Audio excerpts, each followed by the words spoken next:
I think what we are looking at in this country, and we don't talk about it enough, is the growth in America of oligarchy. And I think ordinary people do understand that there's something very wrong when we have three people on top owning more wealth than the bottom half of American society. And of course, at the top of the list is Elon Musk. And what we're seeing now is not just the big money interest and the impact they have over the economy. We're now seeing it in a way we have never seen it before as a result of Citizens United, their ownership of the political process as well. Does it concern me? Of course it concerns me. But what also concerns me is I hear very little discussion about the need to end this disastrous Citizens United Supreme Court decision and move to public funding of elections. Now, I may be missing it, but have you heard much discussion on that? So you want to bribe a U.S. politician? Sorry, that's against the rules. So let's break the rules. And if we're gonna break the rules, you need to know them. Bribery of a politician is illegal, or at least our legal system thinks it should be. There's 3 major court decisions that built up to the loophole we're going to use. Because a mistake was made along the way that legalized the bribery of any U.S. politician. Now, in a perfect crime-ridden world, we could just give money directly to politicians in exchange for something. Quid pro quo. But our first court decision in 1976 prevents that. Buckley versus Valeo. The Supreme Court rules that it is constitutional to limit donations to political campaigns. Because if you can't give $100,000 to a candidate, and you're limited to something like $3,000, that makes it very unlikely the candidate will do something for you. We've got senators accepting gold bars out here. Good luck bribing someone for $3,000. The limit also applies to political action committees, PACs, which take donations, then give the money to candidates. You, as of right now, can only donate $5,000 to a PAC per election cycle. But you're a millionaire, and you're looking to bribe someone. So 5K is just not going to cut it. 2010, Citizens United versus the FEC. The Supreme Court rules that as long as a corporation doesn't coordinate with candidates, there's no possibility of them corrupting candidates. That limiting the spending of a corporation to advocate for or against any political candidate is an infringement on free speech. The free speech of the corporation, of course. This overruled the 1990 Supreme Court decision that said it was constitutional to limit corporations' spending on elections, because if corporations could spend as much as they want to promote candidates, it would distort the political process. That's what the old one said. Thank God we fixed that, right? So now, corporations can spend as much as they like to help out a politician's campaign as long as they're not coordinating. But you want to bribe a politician, and you still can't donate any more than $5,000 to a PAC. Those limits are still there. So we need our third court case, speechnow.org versus the FEC, also in 2010, almost immediately after Citizens United, with Citizens United ruling that independent expenditures by corporations have no risk of corrupting an election. Then neither do donations to those corporations. That's the logic.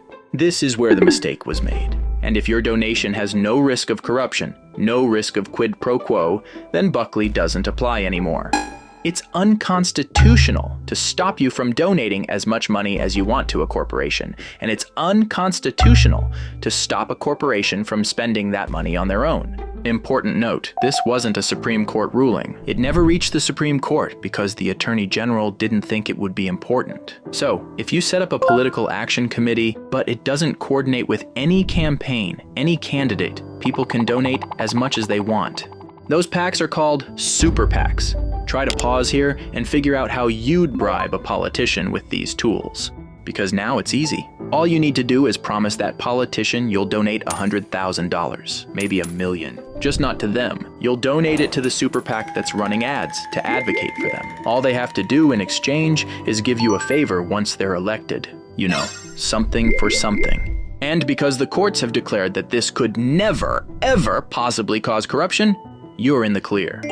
That is how our elections function, and have been since 2010. Now, to any normal person, that's a clear mistake. Because that's corruption, what we've been doing is corruption. It's bribery. It's what the law intends to prevent. There's no functional difference if the money you donate is going to a PAC or to the campaign. As long as it helps the candidate, you can use that to influence them. Quid pro quo. It's a clear oversight. This is why most of the spending on modern campaigns doesn't come from the campaigns anymore. It comes from super PACs. Super PACs funded by the rich to buy politicians. The solution is putting those donation limits back, and they can be, once the Supreme Court overrules the court that declared these limits unconstitutional. But until that mistake is fixed, this is your up-to-date guide on how to bribe a politician.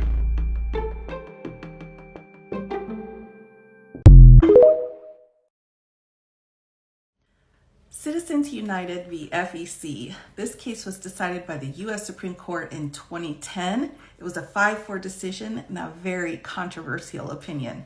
Let me take you through it. Congress had passed an act called the Bipartisan Campaign Reform Act. And this act was an attempt to make sure that we had accountability when it came to financing in campaigns. There was a movie that had come out called Fahrenheit 9/11, and this movie was a commercial venture, but it had some political issues in it. So Citizens United was a bit inspired, decided to make a movie about Hillary Clinton. And this was during the primary season between Clinton and Obama. They made this movie. It was not a very positive light for Miss Clinton. But they held, we're doing the same thing that the documentary filmmaker was doing. We're just explaining, giving some information out to the public. Now, the FEC, or the Federal Election Commission, came in and said, no, you need to make some disclosures, as well as you need to show us where you're getting your money from. All the way up to the U.S. Supreme Court it goes. And this case was argued twice in front of the U.S. Supreme Court. Very close decision. Justice Kennedy delivered the majority opinion for the court, and they answered some questions. The first one was, we've got precedent in the form of case law, and we want to rely on that. The U.S. Supreme Court said, nope, that precedent is out. Next, do the Act's requirement impose an unconstitutional burden when it's applied in this situation? The U.S. Supreme Court said, nope, that's fine. Next, if the communication lacks a clear plea to vote for or against a particular candidate, is it subject to the regulation under this act? The Supreme Court said yes. And last, should a feature-length documentary about a candidate for political office be treated like the advertisements at issue in the prior case that they had just overruled? And the answer was yes. The majority came out and said, look, we've got to be able to have a political discussion, political speech. It's indispensable to our democracy. And that means corporations need to not have any limits whatsoever. They made sure to say corporations as well as labor unions. But when it came to how much money could be given through certain channels to certain campaigns in certain ways, unlimited resources. One of the primary reasons this case was so controversial is because on one side they're saying we're a group of people in this corporation. We've got thoughts and ideologies and we want to back up that politically. And on the other side they're saying corporations don't get drafted and they don't vote. They're not citizens and should not be treated as citizens for purposes of the freedom of speech clause under the First Amendment. So this case, very controversial. It has not been overruled, although multiple cases have come up and said, knock, knock. I'm not so sure that this is the appropriate answer to this situation. So there you have it, Citizens United. Shocking truth. Over 150 billionaires spent over $1.9 billion on the 2024 election. This was 58% more than the previous presidential cycle. And you wonder why people are so frustrated about American democracy and have given up. Our highest priority has to be to get the big money out of politics. We need to overturn Citizens United. We need to pass more laws like Maine has that regulates the contribution to these super PACs. I don't take a dime of PAC money. It's time to end super PACs in America. The billionaires who fund these super PACs are not only concerned about protecting Israel's right to do whatever it wants to do, but also about protecting corporate interests. And you have a lot of wonderful members of the House of Representatives who have stood up for the working class, have taken on corporate interests, have also expressed their deep concern about what Israel is doing in Gaza. And what you're seeing, and this is the corruption of the American political system, is a super PAC which can accept as much money as billionaires are prepared to give them, now going to war against those individual members. And not only is that in itself terrible, because these are some of the best people in Congress, I'm going to do my best to try to protect them and defend them. But it sends a message. You know, if you're sitting there and you're concerned about what's going on in Gaza, do you really want to speak out and know that suddenly the next day there are going to be ads on television funded by billionaires attacking you and lying about you?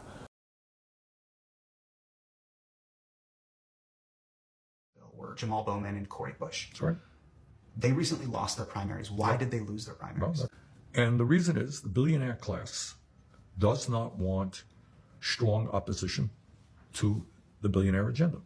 And in Jamal, you had somebody who was strongly opposed to it. And it's not just on Israel, where his views were not probably dissimilar to mine or Corey's, but on other issues as well. So what you got, and let me repeat this because it's not talked about enough. Yeah, do we have a democracy? Yes, you can go out and vote. That's great. And please, everybody, go out and vote. But what most of you cannot do is put hundreds of millions of dollars into a super PAC to elect candidates you want or defeat candidates you don't like. So there's a super PAC out there. They went after Jamal in an unprecedented way, defeated him. Went after Cori, defeated her. And that is the power of money in politics. And that is why it is absolutely imperative that we get rid of this disastrous Supreme Court decision on Citizens United and move to public funding of elections. Right. This is just money. Look, it is not complicated. If you are, this gentleman over here, probably not, you're a billionaire, and you didn't like Bernie Sanders, or you don't like Cori Bush, you don't like Jamal Bowman, you can start a super PAC, Friends of America, call it whatever you want. You can take out a check, put $500 million into that check, get a few of your friends to contribute, and you go after them, put ads on TV. That's legal. That's what Citizens United allows us to do. There's nothing conspiratorial about it. That is the reality of American politics. That's going on in both political parties. Check out the amount of money that billionaires are now contributing both to the Republican Party and the Democratic Party. And that will answer your question, I think, not only about the war in Gaza, it's why we don't have health care as a human right, why we have massive income and wealth inequality, why we have a corrupt tax system, why we are not able to send our kids to college and make it affordable, et cetera, et cetera. It's money. I said it before and I'll say it again. While nobody deserves $1 billion, nobody can possibly work hard enough to make $1 billion. The money itself isn't the problem. It's the fact that billionaires, multimillionaires use their money to buy power, and that our system allows them to do this. We have built up a system where not only are they allowed to do it, but the laws are set up for them to do it. Citizens United was unfortunately the ultimate example of that. It freed up billionaires to spend whatever money they want. And what do we have right now in 2024? 50 human beings with a net worth of $1 trillion have already spent over $600 million on this election. Do you have $600 million to drop on an election? I don't think so. They're buying it. We need to come together and stop this. So here's a crazy thing. Almost everyone I know agrees that the government of the United States, the government of the most powerful nation on the face of the earth, is completely broken. And for most of us, it's really obvious why. Lobbyists write our laws, politicians are bought, and corruption is infecting every issue that's close to our hearts. But what's even crazier is that we've all convinced ourselves that there's nothing we can do about it. And that is one of the biggest and most dangerous lies in American politics. The problem isn't that corrupt politicians are breaking the law. The problem is that we don't even have laws for them to break. Right now, corruption is legal in America, and that is something we can fix. Here's exactly how we do it. Right now, it's perfectly legal for special interests to hand huge checks to the members of Congress who regulate them. It's perfectly legal for those same members of Congress to pass laws to help out lobbyists who offer them a cushy job when they leave office. And that's just the tip of the iceberg. From million-dollar bundlers to the threat of a super PAC smear campaign, there are literally dozens of perfectly legal ways to buy a public official. But that makes the solution pretty obvious. Make corruption illegal. All of it. And that is where the American Anti-Corruption Act comes in. It introduces a strict set of ethical standards, so if you're an elected official on, say, the Senate Banking Committee, you can't take donations from banking lobbyists. It mandates full transparency, so the American people know exactly who's trying to buy our elected officials. It changes how elections are funded, so clean candidates can win without selling out to special interests. And it does all of this while protecting the people's right to free speech. That's because the act was written by top constitutional scholars, conservative and liberal alike, to stand up to the toughest scrutiny. You can read the full text of the act at anticorruptionact.org. And speaking of the Constitution, let's talk about a little Supreme Court ruling called Citizens United. Here's the thing. While a constitutional amendment to overturn Citizens United would help clamp down on those shady groups with names like Americans for Freedom and Jobs and More Freedom, it wouldn't fix any of the problems we talked about before. You could pass that amendment tomorrow and the bribery, the extortion, the conflicts of interest, all of it would still be legal. But in a weird way, that's actually good news because it means we can solve a huge part of this problem with a plain old law. The question is, how do we get it passed? I mean, asking Congress to do it is like asking a fox to put a lock on the henhouse. The greasy, dirty, disgusting fox. And also, the fox is a congressman and not a fox at all. Look, my point is, we can go around Congress using a little something called the ballot initiative process. It lets citizens pass laws ourselves, no politicians required. All we have to do is gather enough signatures, put anti-corruption acts up to a simple public vote, and we can start fixing the corrupt system right at home. Here's our plan, in 5 steps. First, we'll need a law to pass. One that, actually fixes things. Okay, Anti-Corruption Act. Check.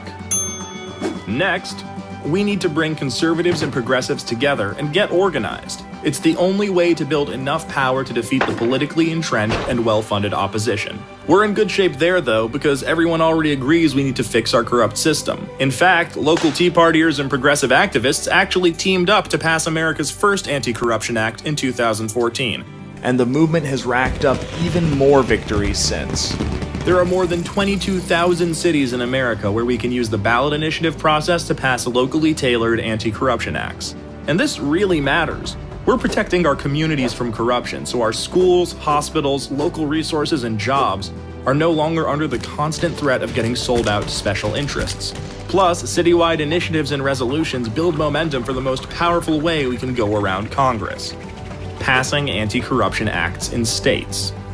State acts not only clean up statewide corruption, they change how elections are funded so clean candidates can win office without selling out to special interests. That goes for federal candidates from that state, too.